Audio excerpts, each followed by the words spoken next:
Good evening, everyone. I'm at my destination for the night after a couple of hours of travel in some pretty windy and rainy weather coming out of the Detroit area, Dearborn, and through Toledo. And I'm now in Bowling Green, Ohio at my stop for the night, another Harvest Host site. This will be my last Harvest Host for this trip. I'll be staying at Grandma's RV Park in Shepherdsville, Kentucky tomorrow night due to I like to check into a campground on my last night home.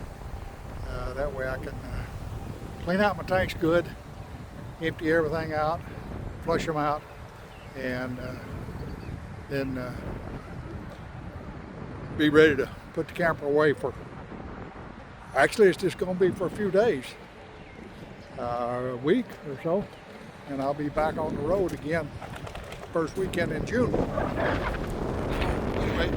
I want to get the picture.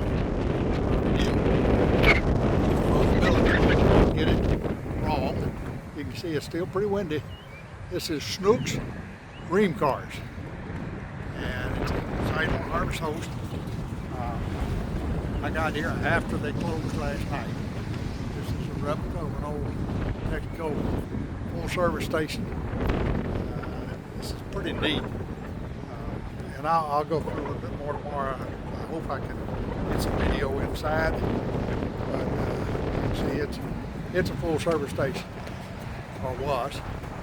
And this is owned by a gentleman. He and his dad collected cars together, and cars and car memorabilia, models such as that. And so he runs this museum. He'll be open in the morning at 8 o'clock, and I'll be in there taking a tour at 8. And so I just want to show you my Harvest Host site for the night. Really nice setup. Got some company too. This is the first time on the whole trip I've had company, and so that works out great. Anyway, see y'all in the morning. Bye, y'all.